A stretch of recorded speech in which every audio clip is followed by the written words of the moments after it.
Welcome to the Love on the Go podcast, brought to you by Carolina's Matchmaker. I'm Laurie Burzak, and for over 17 years, I've been helping singles find the relationship of their dreams all over the Carolinas. Along the journey, I've met so many amazing people from all walks of life, and I'm excited to introduce them to you. What's my goal? I want to help you look at love and relationships in a new way, and to grow in your understanding of how love works. Let's learn together how people have overcome personal obstacles and have found love first and foremost with themselves. The ultimate goal is realizing that you are worthy and deserving of love. Thanks for being here. Let's get started. I am really excited about my guest today. She is a dear friend and an incredible matchmaker. Her name is Maria Avgitidis Pyrgiotakis. She is. Did I say it wrong? Okay. Maria, say your name for me, please. You could just call me Maria Avgitidis or Matchmaker Maria. Okay, but okay. So here's what you need to know, right? You know how people are like, it's called gyro, not gyro. They're right, because in Greek, we don't have a hard G. It's all soft G's. So now that you know it's a soft G, you'll never make a mistake. Okay. Maria, I know. I just want to call you Matchmaker Maria, but I really feel like I need to get this. I need to nail it. Maria, this is pathetic because people don't know that we talk on the phone like 3 times a week for the last 10 years. We're like really good friends. and I still can't say her freaking name. Maria Avgitidis. I just told you the G's are soft. That was soft. I did it. That's not a soft G. That's a hard G. Okay. What is a soft G? Good. Like get. No, that's a hard G. No, it's not. All right, whatever. Matchmaker Maria. Thank you for having me. She's so much younger than me, and she's somebody I look up to, like, I do. Okay, all right. Let me just say, she's the CEO of Agape. Am I saying that right? Yes. Thank you. Agape Match. Hard, soft G. An award-winning matchmaking service that's based out of New York City. And she also hosts a dating and relationship podcast called Ask a Matchmaker, which is phenomenal. And she does like every Wednesday on Instagram. So you'll follow her, Matchmaker Maria. Please follow her. She does this whole intuitive perspective to helping guide singles with all of their questions about dating. And she's very, very straightforward in a way that you're probably not going to get from me, a very different slant and advice on dating. Although we do align with many things. She has a way about saying things that is just different from me, which is good. And so she's been on like tons of stuff. I loved watching you on Good Morning America I guess it was right before you went to Greece this past summer. CBS Mornings. Oh, I hope I get on Good Morning America. Oh, I thought you were on it. Okay. I'm so happy you're manifesting that for me. Well, you were on GMA with you were on their website. Yeah, that's right. I was on Good Morning America. Good morning. Yeah, no, I forgot. You're right. But CBS Mornings was the biggie. Yeah. Right before the summer. So far. Yeah. And you talked about wearing green is a great color and about your 12-date rule, which I want to get into. But we're two matchmakers, and I wanted to have a conversation about, how we deal with our clients in today's dating world. And just share some of our knowledge on how people can find and keep love in today's society. Right? Can I just say this is my most favorite intro ever. Like I've been on so many podcasts. This is the best one. And it's because I think it really speaks to how personable Laurie is and how you are. I don't know why I'm talking to you in like the third person if you're not here, but I think that's just what makes you really awesome. And I love it. And thank you for having me. You know what I love about us is I admire you so much, and we're besties. We really are. And we bounce things by each other all the time about like every single thing, from relationships, like personal stuff, to everything to do with clients and whatnot. Yeah. And we work in 2 very different markets, the whole New York City, although I know you do national and you host, various things abroad and whatnot with your clients, and anyone can tap into that from wherever they are. So that's my little commercial for you. We're not in competition. We're not I don't believe in competition. Yeah. I don't know. I subscribe, and this, and I subscribe to like, I don't know if there's necessarily competition in matchmakers. I always think that there's collaborative matchmakers. And I know you and I and our colleague, Michelle, we actually created the biggest trade association for matchmakers to collaborate, and the Matchmakers Alliance. So shout out to that.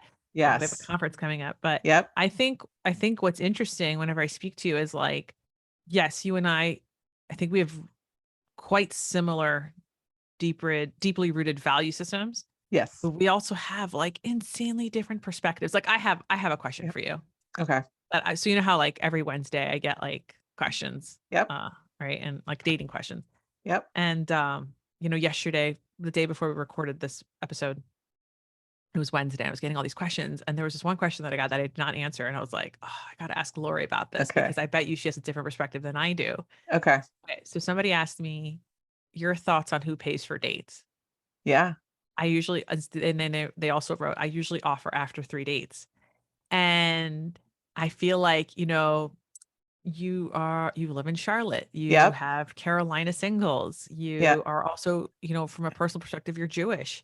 And that, I was like, like, I wonder what Laurie would say. So these are the things that like, I kind of think about, like, yeah, like we're not competitors, but we certainly have and it might be the big mindset. City, smaller city, kind of thing. And I don't know that has anything to do with religion either, but it is a little bit more I might have a little bit more old-fashioned values. So if we're talking about heterosexuals, okay, because I mean that's a whole different dynamic if we're working with LGBTQIA community. But if we're talking heterosexual, I mean, I'm telling my male clients, they need to pay for like every single date, unless the woman cooks a meal or whatnot.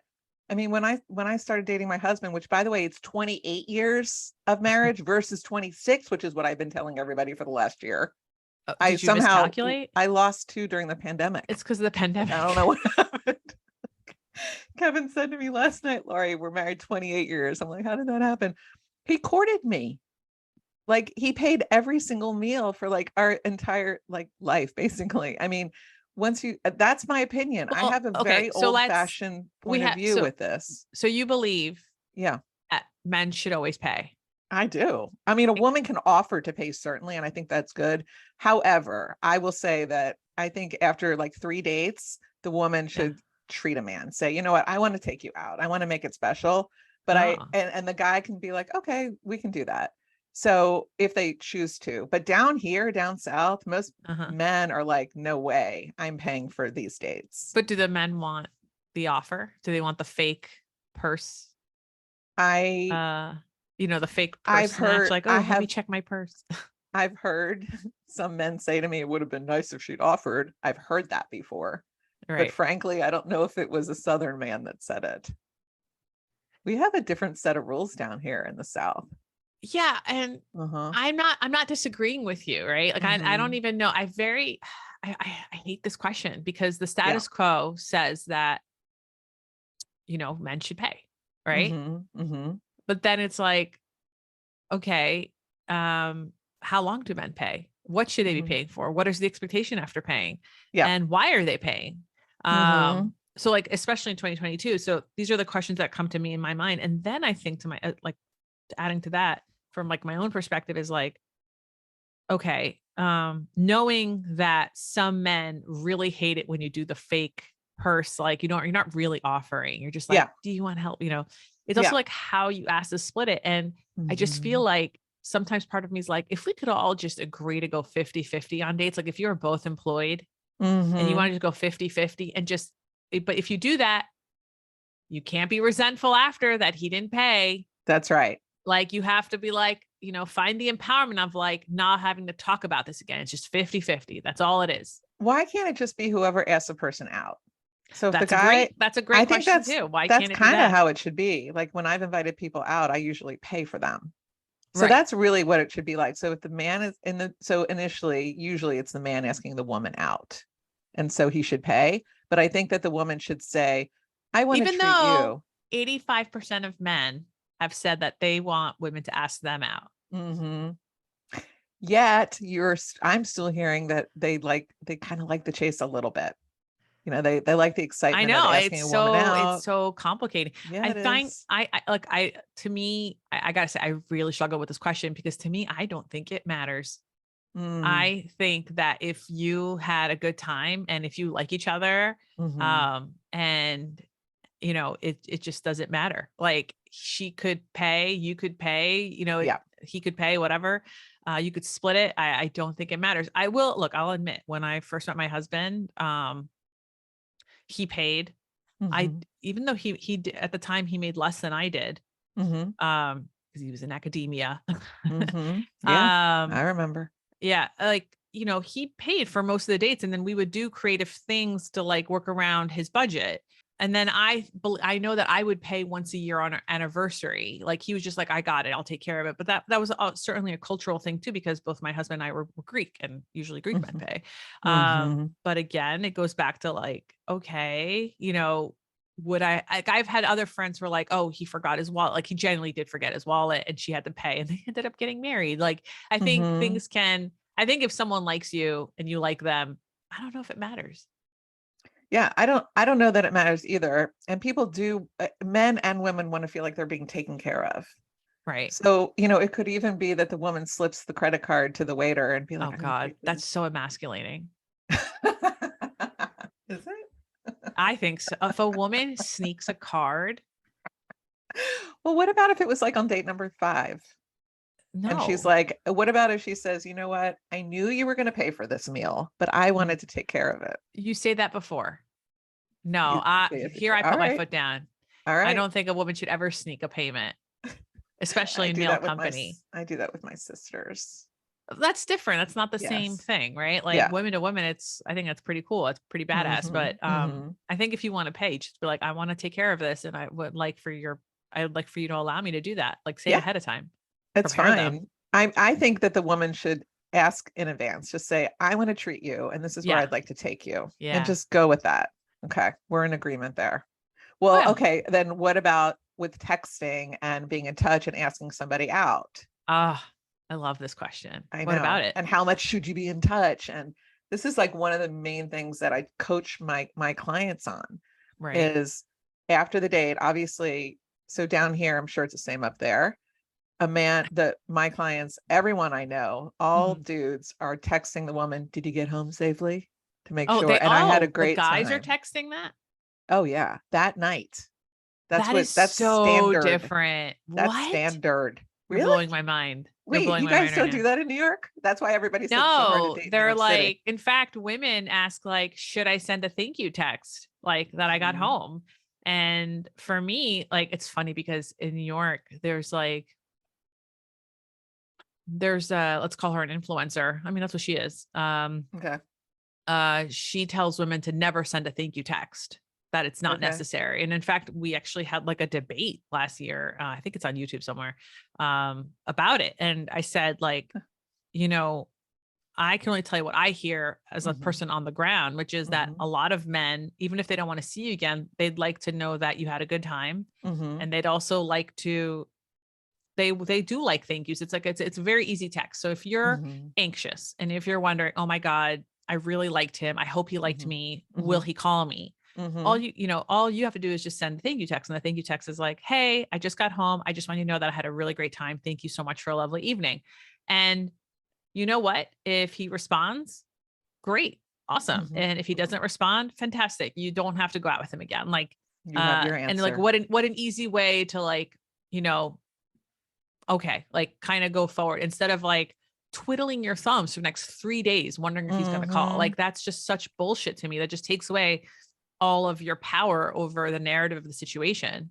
Yeah. You can never, as a woman, you could never go wrong with a thank you text afterwards. But down here, like, that's typical, it's, it can be the woman, it can be the man. That's crazy to me that's like a thing there. Like here, it's like a whole debate, like, oh, should we or should we not? And you're telling me that men are messaging women. Yeah. That's what my clients are. That's what my clients are doing. Hold up. Let me ask you a question. Okay. So like we're in New York, a lot of people use public transportation. So people will take Ubers or they'll take a subway to get to their date. At what point where you live in your region, do people like, let me swing by your house and pick you up on our date? Does that happen still? Or do people take their separate cars? They're still taking separate cars for the first few dates for sure, until they really get into the rhythm, is what I have noticed. They're still meeting up. Yeah. Which is a shame because there's so much fun that can go on in a car at the end of the date. that kiss, touching them. And there's something very intimate about being in that closed space that people are missing out on. Yeah, it's a shame. I don't know. I have feel fond like, memories of the front seat. I don't think my husband's listening to this. I have fun. Yeah, I won't talk about backseat dates here. Yeah. So I've never had that experience. So I'm too for tall to real? be doing anything in the car. Oh, yeah. And Okay. my husband and I, we didn't own cars until we had a kid. We lived in cities. Yeah. So we never, but I'll tell you something, like, I remember when I was single, like I did expect the guy to walk me to the subway stop at the very least.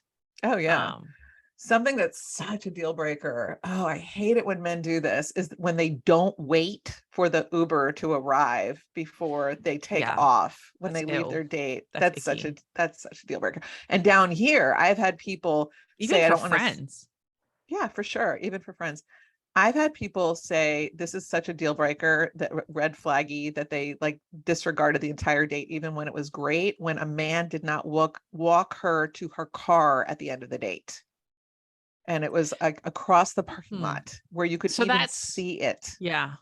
I've Okay. So heard if it's that. across the parking lot, I get that. This is again really foreign to me because actually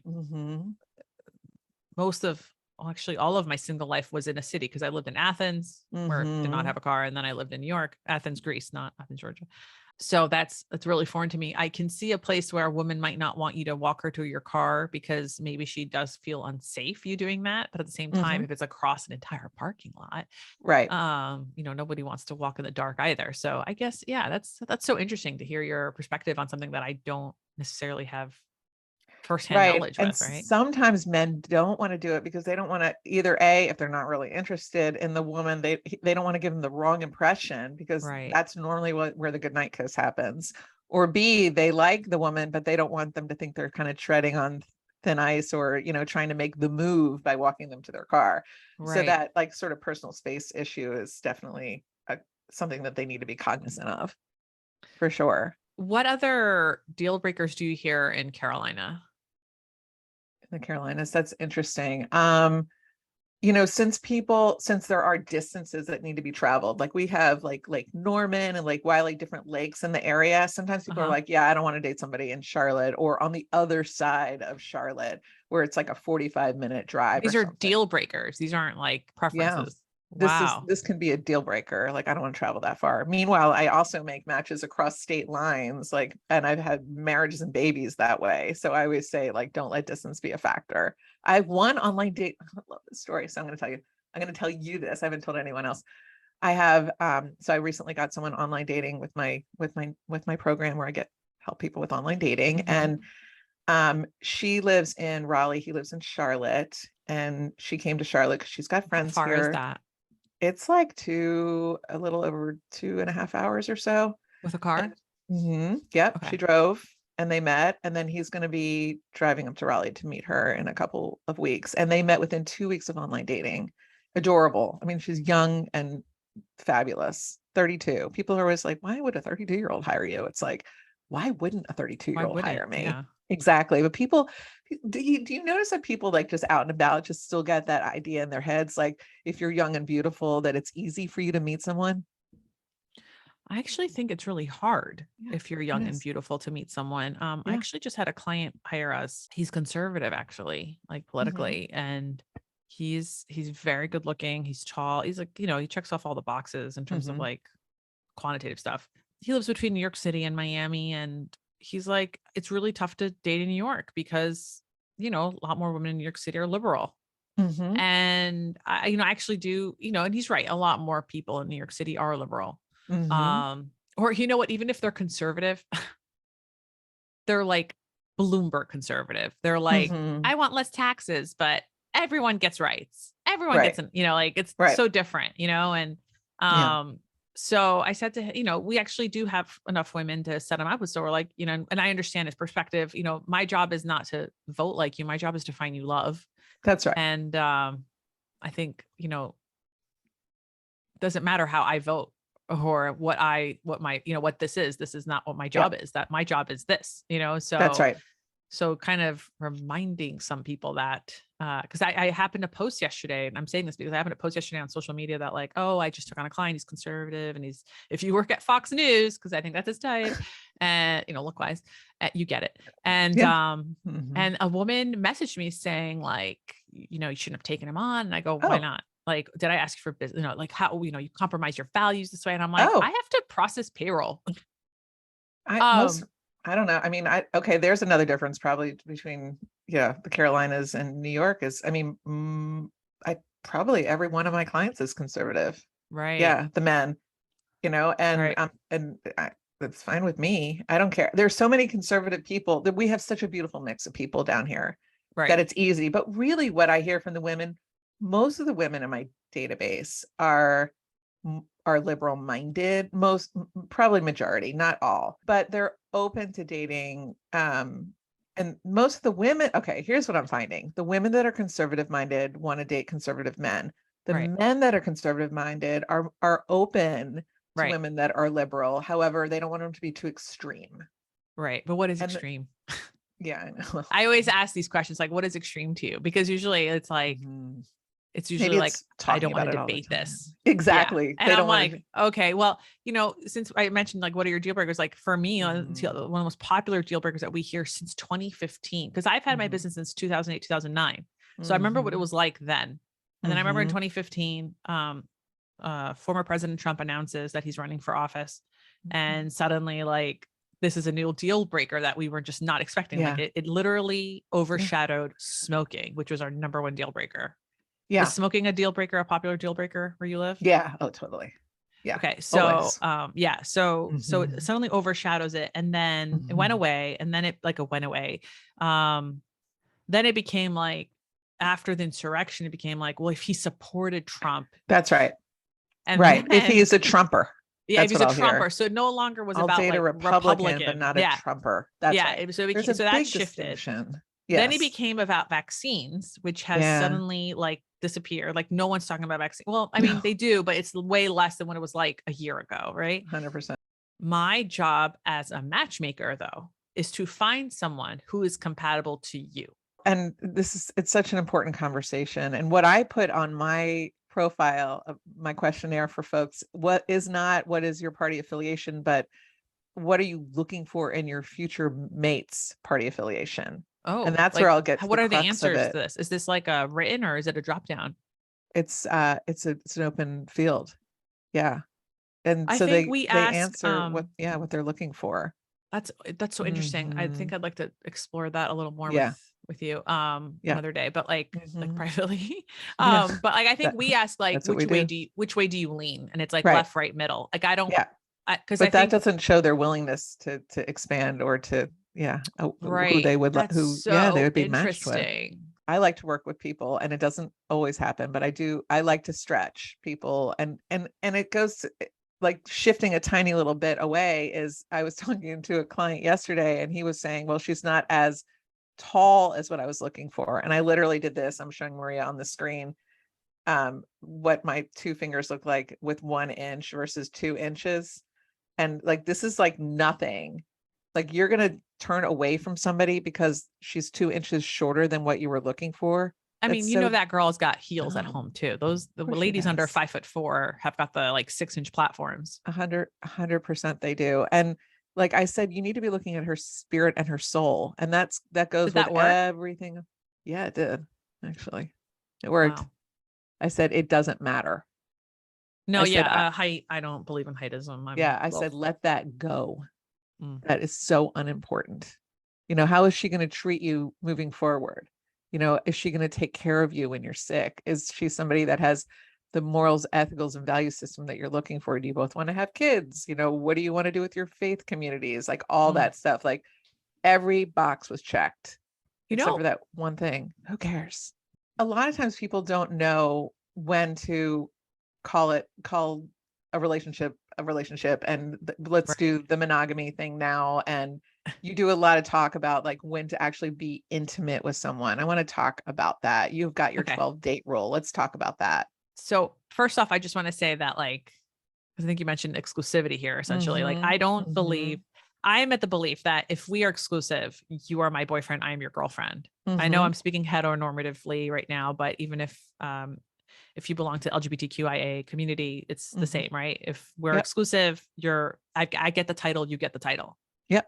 And if I'm not, then all that tells me is that, oh, we're just exclusively having sex without the what's it called? The privilege, you're getting all the privileges of the title without the title. And that's just not fair. Right. So, yesterday, actually someone asked me like, we're exclusive for 3 months, and my birthday's coming up. Like, how do I introduce him? And I go, why are you, if you've been dating for 3 months and he's not made you your boyfriend, and your birthday's coming up, he'll never be your boyfriend. Like, and the most popular question that I get, to this day, right, is, how many dates in do you talk about exclusivity? And I'm like, I don't know how many dates in. If you were to ask me, like, when does it happen? I think it happens after 3 dates, until 6 weeks, sometime in that wide range. There is a conversation that happens. It's like, yeah, I'm growing feelings for you. And I would like to explore this exclusive. And then someone should say, does that mean that we're boyfriend and girlfriend? Yes. That's right. Or if they say no, it's like, why not? Because I'm not going to be exclusive. I'm going to keep dating until I meet my boyfriend.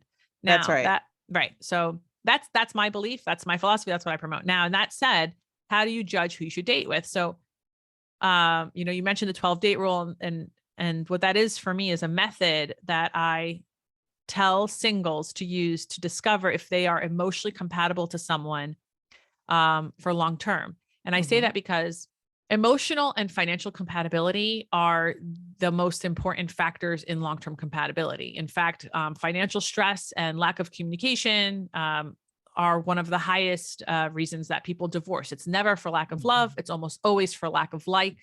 And I don't like the way you do this. I don't like the way this happens. And suddenly there is a, broken communication, broken trust.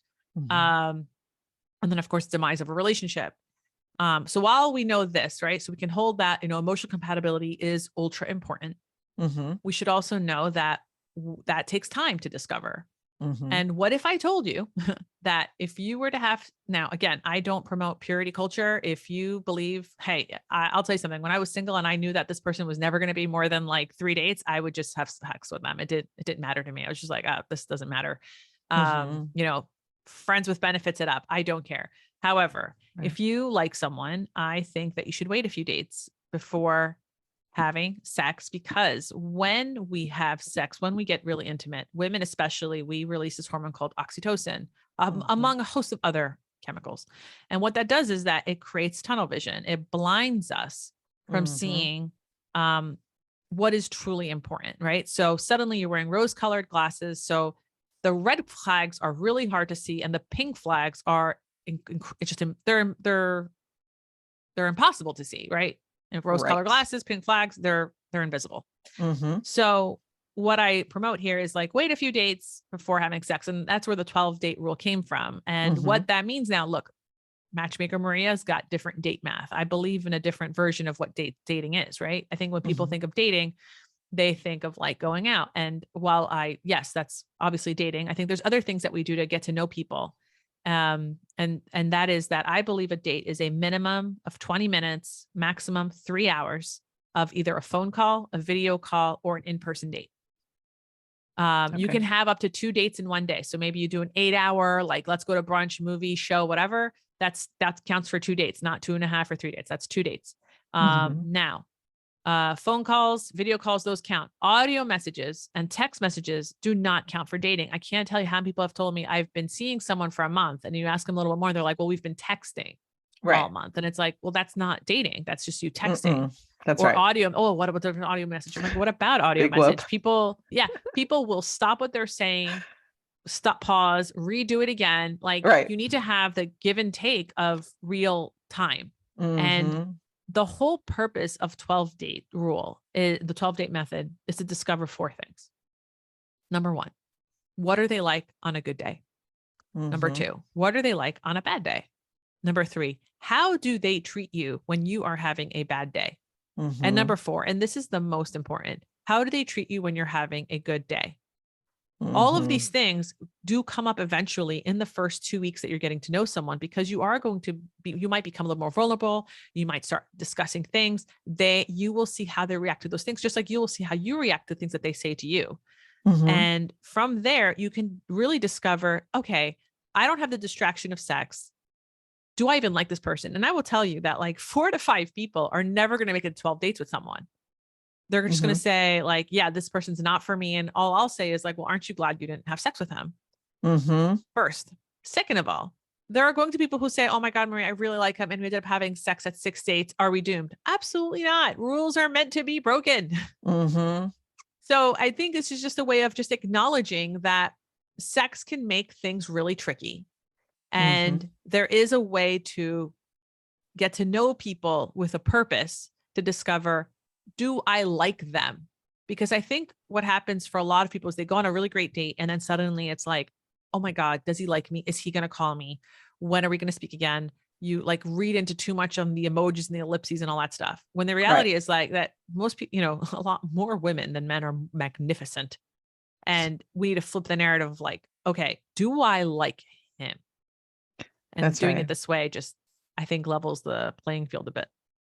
Exactly. And I agree with so much of what you said.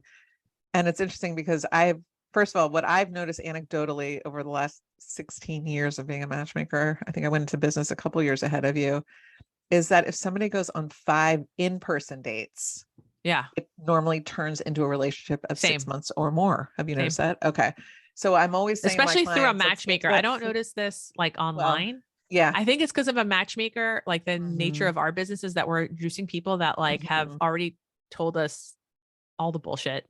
And then we've already prepared the match for that date. Like, hey, just so you know, they want to get married.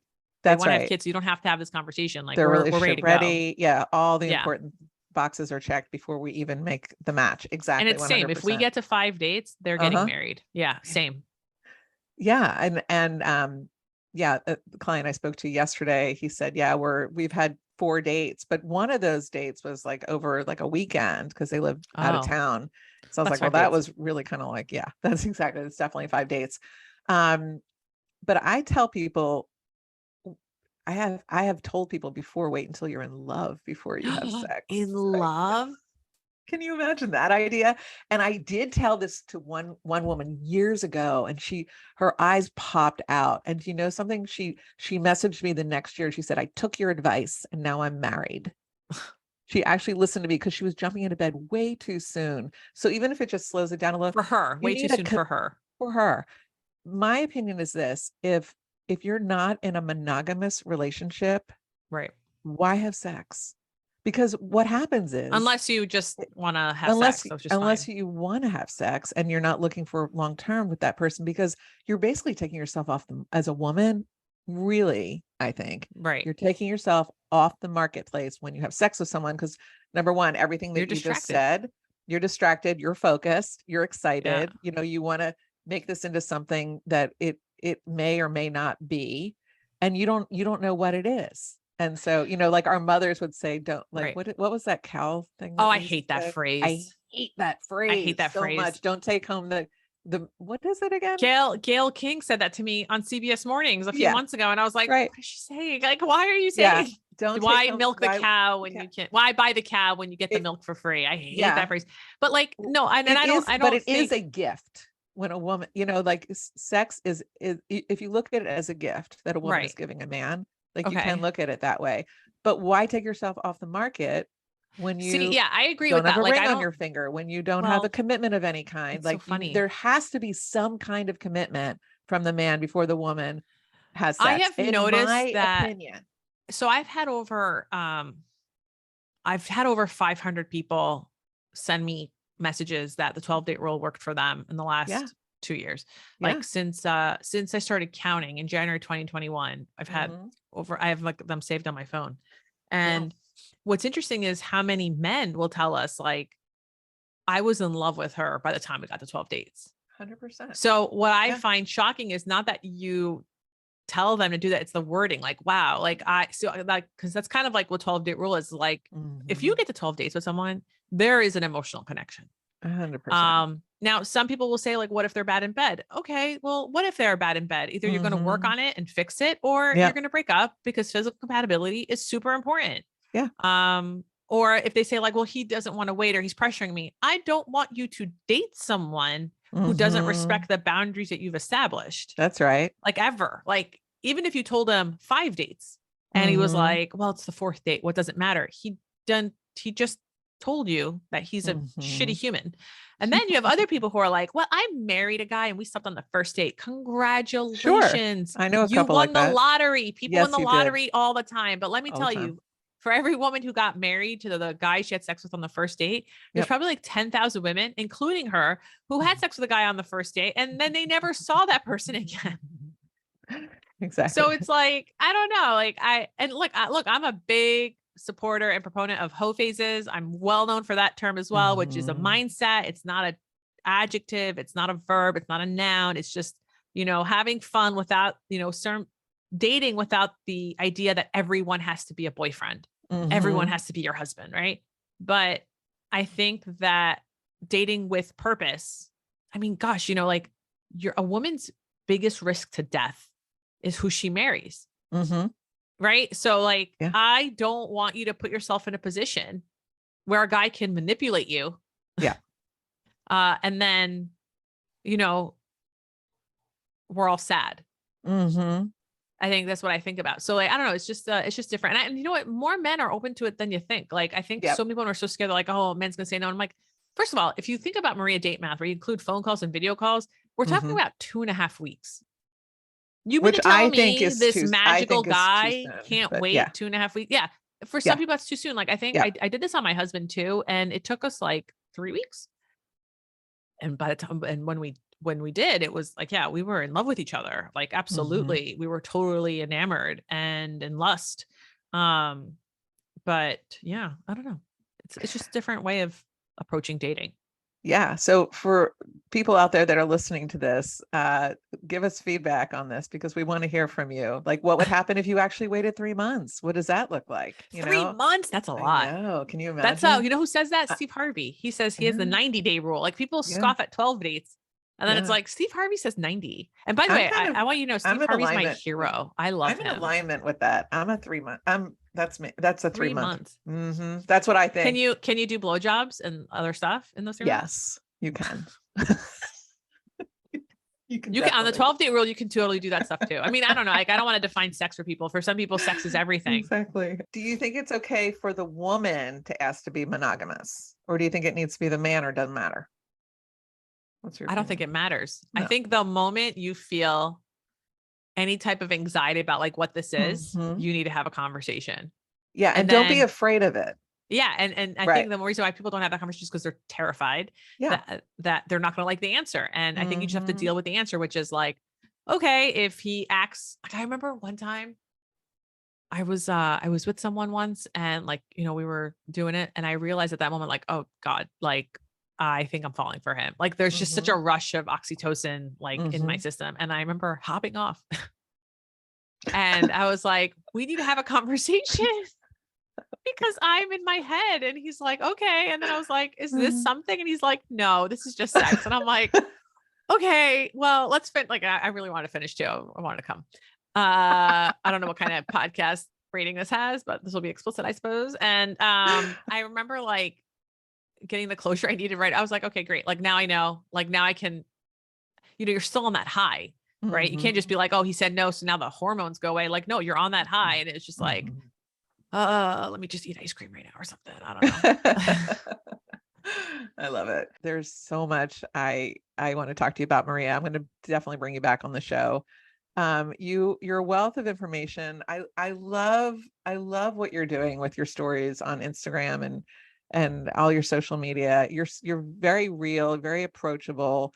You have so much to say, and you're very generous with advice and whatnot. I want to thank you for being who you are. Obviously, you're one of my best friends. I love you so much, and I'm so glad that you're here with me today. Thank you. Well, you're obviously one of my best friends too. Actually, I call you a soul sister, and I'm really happy to have your life. And I'm so excited for your podcast. And again, thank you for having me on. Thanks for listening to Love on the Go. You can follow the podcast on any podcast app to be notified when our next episode comes out. Also, if you've loved this episode, I'd appreciate it if you could leave us a review or even share it with a friend that might benefit from what we talked about today. To learn more about me and how our team helps singles across the Carolinas and beyond find love, visit carolinasmatchmaker.com. You can find a link to our site in the show notes. Until next time.